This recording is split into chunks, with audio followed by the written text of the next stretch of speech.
Les paraboles de Jésus d'Ellen White. Le service de Dieu. Qui est mon prochain? Chez les Juifs, la question « Qui est mon prochain ?» provoquait souvent des discussions interminables. Ils n'étaient pas dans le doute au sujet des païens et des Samaritains. Ces derniers étaient regardés comme des étrangers. Mais comment convenait-il de faire la distinction, parmi les gens du pays, entre les différentes classes de la société? Qui donc les rabbins, les prêtres et les anciens du peuple devaient-ils considérer comme leurs prochains? Ils passaient toute leur existence à se purifier par une suite ininterrompue de cérémonies, car le contact avec les masses ignorantes et insouciantes leur paraissait occasionner une souillure dont on ne pouvait se débarrasser que par des pratiques fastidieuses. Avaient-ils à regarder ces impurs comme leurs prochains? Le Christ va répondre à cette question par la parabole du bon samaritain. Il montre que le prochain n'est pas simplement notre coreligionnaire et qu'on ne le reconnaît ni à la couleur, ni à la race, ni au rang social. Le prochain, c'est toute personne qui a besoin de notre aide, toute âme qui a été blessée et meurtrie par l'adversaire. Le prochain, c'est quiconque est la propriété de Dieu. La parabole du bon samaritain est due à une question posée au Christ par un docteur de la loi. Tandis que le Sauveur enseignait le peuple, un docteur de la loi se leva et dit à Jésus pour l'éprouver, « Maître, que dois-je faire pour hériter la vie éternelle ?» Ce sont les pharisiens qui avaient suggéré cette question au docteur de la loi, dans l'espoir de prendre Jésus en défaut dans ses paroles. Aussi attendait-il impatiemment sa réponse. Mais le Sauveur évita toute controverse et demanda la réponse à son interlocuteur lui-même. Qu'est-il écrit dans la loi? Qui lis-tu? Or, les Juifs accusaient précisément Jésus de minimiser la valeur de la loi promulguée sur le mont Sinaï. Mais le Christ retourna la question du salut en la portant sur le terrain de l'obéissance au commandement de Dieu. Le docteur de la loi répondit, « Tu aimeras le Seigneur ton Dieu de tout ton cœur, de toute ton âme, de toute ta force et de toute ta pensée, et ton prochain comme toi-même. » Tu as bien répondu, lui dit Jésus. Fais cela et tu vivras. Cet homme n'était pas satisfait de la position et des actes des pharisiens. Il avait étudié les Écritures avec le désir d'en comprendre le véritable sens. C'est en toute sincérité qu'il posa cette question d'un intérêt vital pour lui. Que dois-je faire? Dans sa réponse à propos de la loi, il ne se soucia aucunement de toute la multitude des cérémonies et des rites, car il ne leur attribuait aucune valeur. Il reprit les deux grands principes dont dépendent la loi et les prophètes. L'approbation donnée à cette réponse plaçait le Seigneur dans une position avantageuse. Les rabbins ne pouvaient le condamner, puisqu'il souscrivait aux paroles d'un interprète autorisé de la loi. Jésus déclara « Fais cela et tu vivras ». Dans son enseignement, il présentait invariablement les exigences divines comme un tout, montrant qu'il n'est pas possible d'observer un commandement et d'en violer un autre, car le même principe est à la base de tous. L'obéissance à la loi entière décidera de notre destinée éternelle. Le Christ savait que nul ne peut y parvenir par ses propres forces. Il voulait amener le docteur de la loi à une recherche plus approfondie, afin qu'il découvre la vérité. Celui-là seul qui accepte les mérites et la grâce du Sauveur est à même d'observer la loi de Dieu. La foi dans la propitiation pour le péché rend l'homme capable d'aimer Dieu de tout son cœur et son prochain comme lui-même. Le docteur de la loi était conscient de n'avoir gardé ni les 4 premiers commandements, ni les 6 derniers. Les paroles pénétrantes du Christ l'avaient convaincu de péché, mais au lieu de confesser sa transgression, il tenta d'excuser sa conduite. Au lieu de reconnaître la vérité, il s'efforça de montrer combien il est difficile d'obéir aux préceptes divins. Il espérait ainsi repousser la condamnation et se justifier en présence de la foule. La réplique du Sauveur avait montré que sa question était oiseuse, puisqu'il avait pu y répondre lui-même. Mais il posa une nouvelle question. Qui est mon prochain? Une fois de plus, le Christ évita la controverse. Il résolut le problème en évoquant un incident survenu récemment, encore frais dans l'esprit de ses auditeurs. Un homme, dit-il, descendait de Jérusalem à Jéricho. Il tomba au milieu des brigands, qui le dépouillèrent, le chargèrent de coups, et s'en allèrent, le laissant à demi-mort. Pour se rendre de Jérusalem à Jéricho, il fallait traverser une partie du désert de Judée. La route serpentait au sein de gorges rocheuses et sauvages, infestées de brigands. Elles étaient souvent le théâtre de scènes de violence. C'est là que le voyageur de la parabole avait été attaqué et dépouillé de tout ce qu'il possédait. Il gisait seul, à demi-mort, le long de la route. Un prêtre qui empruntait ce chemin vit ce malheureux blessé, baignant dans son sang, mais au lieu de se porter à son secours, il passa outre. Vint alors un lévite. Curieux de savoir ce qui était arrivé, il s'arrêta pour voir le blessé. Il fut vite convaincu de son devoir. Mais celui-ci n'était pas agréable. Il regrettait d'avoir pris cette direction et d'avoir rencontré ce malheureux. Il se persuada que ce n'était pas son affaire et, lui aussi, il passa outre. Mais un Samaritain qui effectuait le même trajet vit le blessé et fit en sa faveur ce que les autres n'avaient pas voulu faire. Avec douceur et bonté, il porta secours au malheureux. Il fut ému de compassion lorsqu'il le vit.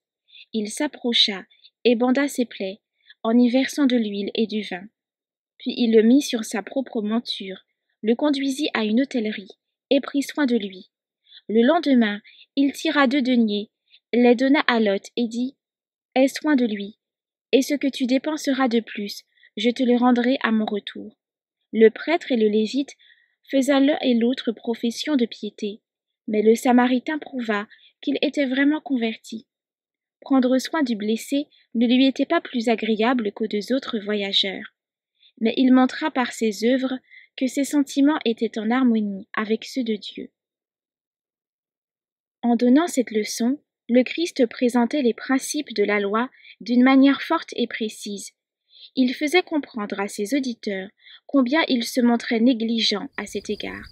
Ses paroles étaient si claires et si directes qu'il ne restait aucune chicane possible.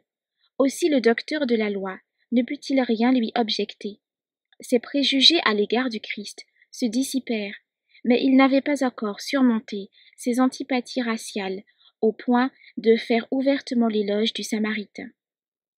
Quand le Seigneur lui demanda lequel de ces 3 te semble avoir été le prochain de celui qui était tombé au milieu des brigands, il répondit « C'est celui qui a exercé la miséricorde envers lui. » Jésus lui dit « Va, et toi fais de même. Manifeste la même bonté envers les malheureux. Tu montreras ainsi que tu observes toute la loi. » Ce qui différenciait les Juifs des Samaritains, c'était leur croyance religieuse en ce qui concerne le vrai culte. Les pharisiens estimaient qu'il n'y avait rien de bon chez les Samaritains. Aussi proféraient-ils contre eux les pires malédictions. L'antipathie entre les 2 communautés était si grande que la femme samaritaine s'étonna que Jésus lui demande à boire. « Comment toi, dit-elle, qui es juif, me demandes-tu à boire, à moi qui suis une femme samaritaine ?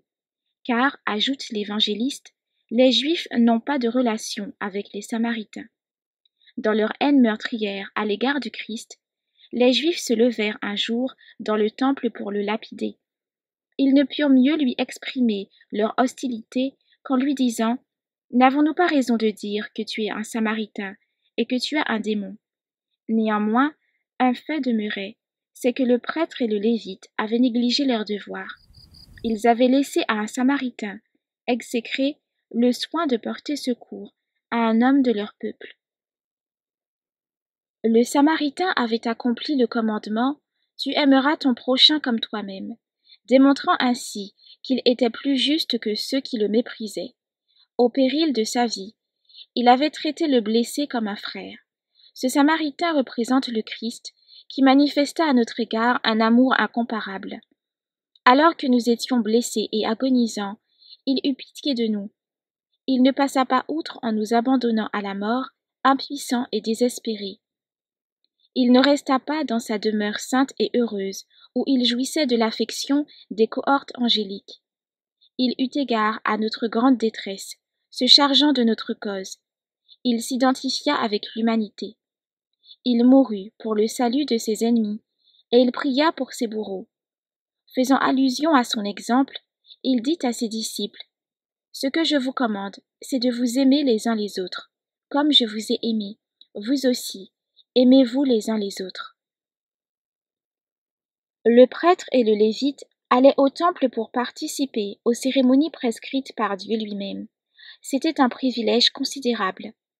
Ces deux hommes estimaient qu'après avoir été les objets d'une telle marque de distinction, ils se seraient abaissés en portant secours à un blessé inconnu gisant au bord du chemin. Ils laissèrent ainsi passer l'occasion que Dieu leur offrait d'être ses instruments en venant en aide à un malheureux. Aujourd'hui, nombreux sont ceux qui commettent la même erreur. Ils classent leurs devoirs en deux catégories distinctes. La première se compose de grandes choses qui sont réglées par la loi divine. La seconde est faite de prétendus détails dans lesquels le commandement « Tu aimeras ton prochain comme toi-même » est méconnu. Cette catégorie de tâches est abandonnée aux caprices et dépend des inclinations et des impulsions. C'est ainsi que le caractère est faussé et la religion chrétienne travestie. Certains croiraient s'abaisser en s'occupant des souffrances des autres, et ils regardent avec indifférence, quand ce n'est pas avec mépris, les temples en ruine, que sont tant d'âmes. D'autres méprisent les pauvres pour des raisons différentes. À leur avis, ils sont employés au service du Christ et cherchent à promouvoir une activité louable. Ils ont l'impression de réaliser une grande œuvre et ne pensent pas devoir s'arrêter aux besoins des malheureux et des déshérités. En vertu de ce qu'ils font, ils se croient même autorisés à opprimer les pauvres, à les plonger dans la détresse, à les priver de leurs droits légitimes et à méconnaître leurs besoins réels. Cependant, ces gens-là se sentent justifiés parce que, en agissant ainsi, ils s'imaginent travailler à l'avancement de la cause du Seigneur. Nombre de croyants laissent un frère ou un voisin se débattre au milieu de circonstances difficiles. Puisqu'ils professent être chrétiens, celui-ci peut être conduit à penser que leur froideur et leur égoïsme reflètent le caractère du Christ. Comme ces prétendus serviteurs de Dieu ne collaborent pas avec lui, l'amour divin qu'ils devraient manifester reste en grande partie caché à leurs semblables. Ainsi se perd une abondante moisson de louanges et d'actions de grâce qui aurait pu monter du cœur et des lèvres des hommes jusqu'à Dieu. Celui-ci est privé de la gloire due à son saint nom. Des âmes pour lesquelles Jésus est mort lui sont ravies, des âmes qu'il désirait accueillir dans son royaume pour qu'elles demeurent éternellement en sa présence. La vérité divine n'exerce que peu d'influence sur le monde, alors qu'elle aurait sur lui un ascendant considérable si nous étions des chrétiens pratiquants. Beaucoup se contentent d'une religion superficielle, mais la seule profession de foi n'a que peu de valeur. Nous pouvons nous prétendre disciples du Christ et nous rallier à toutes les vérités de la parole de Dieu. Si nos actes journaliers ne sont pas en accord avec nos croyances, quel bien en retireront nos voisins? Si nous ne sommes pas des chrétiens dignes de ce nom, notre confession de foi aurait beau être aussi élevée que le ciel, elle ne pourra nous assurer la vie éternelle, pas plus qu'à nos semblables. Un bon exemple fera plus de bien au monde que toutes nos affirmations. Aucune forme d'égoïsme ne peut servir la cause du Christ, car cette dernière se confond avec celle des pauvres et des opprimés. Le cœur des vrais disciples doit être animé de la profonde sympathie qui a caractérisé la vie de leur maître, et d'un amour sans limite à l'égard de ceux qu'il a appréciés au point de donner sa vie pour eux. Les âmes en faveur desquelles il est mort ont du prix à ses yeux, beaucoup plus que toutes les offrandes que nous pourrions apporter à Dieu. Le Sauveur n'approuve pas ceux qui se consacrent à une œuvre apparemment louable, tout en négligeant les nécessiteux ou en frustrant l'étranger de ses droits. La sanctification de l'âme par l'Esprit Saint n'est pas autre chose que l'implantation de la nature du Christ dans notre humanité. La religion de l'Évangile, c'est la vie de Christ en nous, un principe vivant et actif. C'est la grâce du Sauveur manifestée dans le caractère et produisant de bonnes œuvres. Il est impossible de séparer les enseignements de l'Évangile de notre existence concrète. Tous les aspects de notre expérience religieuse doivent être une révélation de la vie du Christ. Le fondement de la piété, c'est l'amour. Quelle que soit notre profession de foi, nous n'aimons pas vraiment Dieu si nous n'aimons pas nos frères d'une manière désintéressée. Mais nous n'y parviendrons pas en essayant d'aimer les autres. Ce qu'il nous faut, c'est l'amour de Jésus dans notre cœur. Si le moi est absorbé par lui, l'amour jaillira spontanément. Quand nous nous sentirons constamment poussés à venir en aide à notre prochain et que la lumière céleste remplira notre âme et se reflètera sur notre visage, nous serons parvenus à la perfection chrétienne. Un cœur où le Christ a établi sa demeure ne peut être dépourvu d'amour. Si nous aimons le Père parce qu'il nous a aimés le premier, nous aimerons aussi tous ceux pour lesquels son Fils est mort. Nous ne saurions entrer en contact avec Dieu sans entrer en contact avec l'humanité, car la divinité et l'humanité se trouvent alliées en celui qui siège sur le trône de l'univers. Lorsque nous sommes en communion avec le Christ, nous sommes aussi unis à nos semblables par les chaînes d'or de l'amour. La pitié et la compassion du Sauveur se manifestent alors dans notre vie. Nous n'attendrons pas que les malheureux et les nécessiteux nous soient amenés. Nous n'avons pas besoin d'être exhortés à la charité. Il nous est tout aussi naturel de leur venir en aide qu'il l'était pour le Christ de se rendre de lieu en lieu en faisant du bien. L'action du Saint-Esprit se manifeste à chaque endroit où un cœur débordant d'amour et de sympathie s'efforce d'être en bénédiction aux autres et de les édifier. Au sein du paganisme, des hommes qui n'avaient pas connaissance de la loi écrite de Dieu et n'avaient jamais entendu parler de Jésus, témoignèrent de la bonté à ses serviteurs, allant jusqu'à les protéger au péril de leur vie. À travers leurs actes, une puissance divine se montrait à l'œuvre. Le Saint-Esprit implante ainsi la grâce du Christ dans le cœur du païen, éveillant en lui des sympathies contraires à sa nature et à son éducation. La lumière qui, en venant dans le monde, éclaire tout homme, illumine son âme, et s'il y prend garde, elle conduira ses pas vers le royaume de Dieu. Pour glorifier le Seigneur, il faut relever ceux qui sont tombés et consoler ceux qui sont dans la détresse. Quel que soit le cœur dans lequel il habite, Jésus se révélera toujours de la même manière. Partout où elle se manifeste, la religion du Christ fera du bien. Quel que soit le lieu où elle opère, elle produira la lumière. Dieu ne connaît pas les distinctions de nationalité, de race ou de rang social, car il est le créateur de l'humanité entière. Par voie de création, tous les hommes font partie de la même famille et tous sont aussi unis par le fait de la rédemption. Jésus-Christ est venu abattre toutes les murailles de séparation. Il a ouvert les différents compartiments du temple, afin que chacun accède librement auprès de Dieu. Son amour est si vaste, si complet, si profond, qu'il pénètre partout. Il arrache à l'empire de Satan les pauvres âmes abusées par ses tromperies. Il les place à la portée du trône de Dieu, ce trône entouré de l'arc-en-ciel de la promesse. En Christ, il n'y a plus ni juif, ni grec, ni esclave, ni libre, tous sont unis par son sang précieux. Quelle que soit la religion d'un homme, son cri de détresse ne doit pas rester sans réponse. Là où règne l'amertume à cause de divergences religieuses, on peut faire beaucoup de bien par un ministère personnel. La bienfaisance, abat les préjugés et conduit les âmes vers le Seigneur. Sympathisons avec nos semblables dans leurs tristesses, leurs difficultés, leurs souffrances. Participons aux joies et aux soucis des grands et des petits, des riches et des pauvres.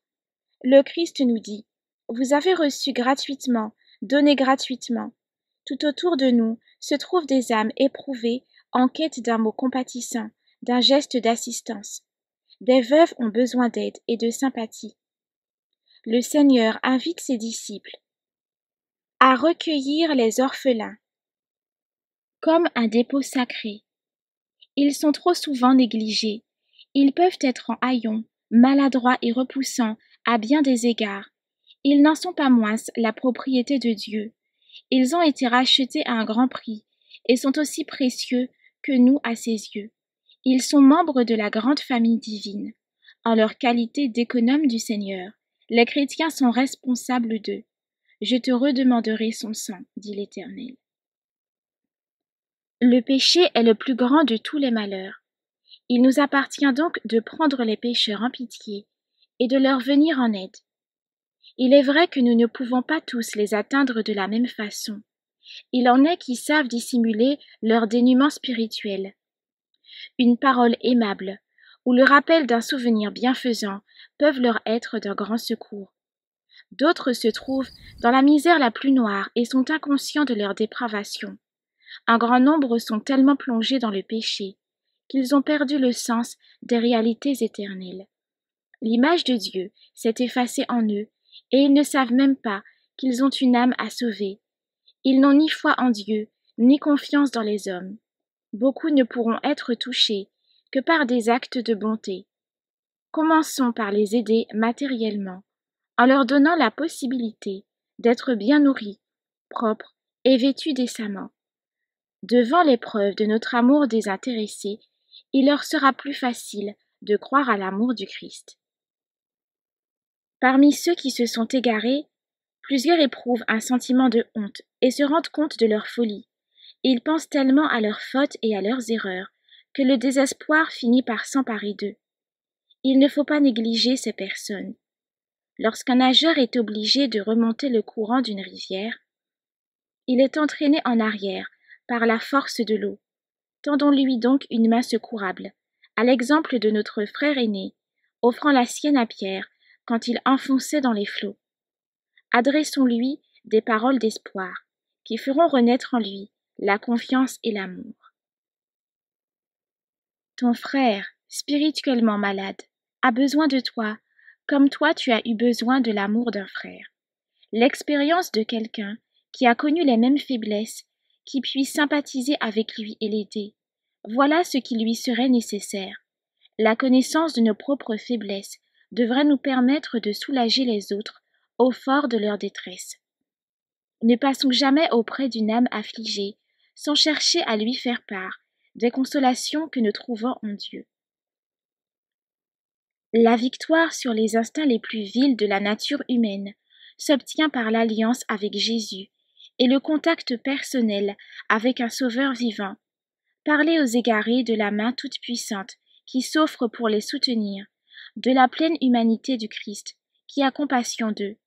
Il ne leur suffit pas de croire à la loi et à la force, incapables d'éprouver de la pitié et d'entendre les appels désespérés. Il leur faut une chaude poignée de main et la confiance en un cœur rempli de tendresse. Rappelez-leur que Dieu se tient constamment à leur côté et veille sur eux avec amour. Invitez-les à penser à ce cœur paternel, contristé par le péché, à la main toujours tendue de ce Père compatissant, à sa voix qui leur dit « Celui qui me prendra pour rempart avec moi fera la paix. Il fera la paix avec moi. » Aussitôt que vous vous serez mis à l'œuvre, vous aurez près de vous des compagnons invisibles. Les anges du ciel se tenaient près du Samaritain quand il bandait les plaies de l'étranger. Ils sont aux côtés de tous ceux qui font la volonté de Dieu en assistant leurs semblables. Vous pouvez compter sur la collaboration du Christ lui-même. C'est lui qui restaure. Dès que vous travaillerez sous sa direction, vous verrez de grands résultats. De votre fidélité dans cette tâche dépend non seulement le bien-être de vos semblables, mais encore votre destinée éternelle. Le Christ fait tout pour attirer ceux qui consentent à s'attacher à lui, afin qu'ils soient un avec lui, comme lui-même est un avec son Père. Il permet que nous entrions en contact avec la souffrance et le malheur en vue de nous arracher à notre égoïsme. Il cherche à développer en nous les attributs de son propre caractère, la compassion, la tendresse et l'amour. En acceptant ce ministère, nous entrons à son école et nous nous y préparons pour le ciel. En le rejetant, nous repoussons ses instructions et choisissons d'être privés pour toujours de sa présence. Si tu observes mes ordres, déclare l'Éternel, je te donnerai libre accès parmi ceux qui sont ici, c'est-à-dire parmi les anges qui environnent son trône. En collaborant avec les êtres célestes dans leur œuvre sur la terre, nous nous préparons à vivre en leur compagnie. Les anges du ciel, ces esprits au service de Dieu, envoyés pour exercer un ministère en faveur de ceux qui doivent hériter du salut, accueilleront celui qui n'aura pas vécu ici-bas pour être servi, mais pour servir. C'est dans cette société bienheureuse que nous comprendrons pleinement, pour notre joie éternelle, tout ce qui est inclus dans la question « Qui est mon prochain ?»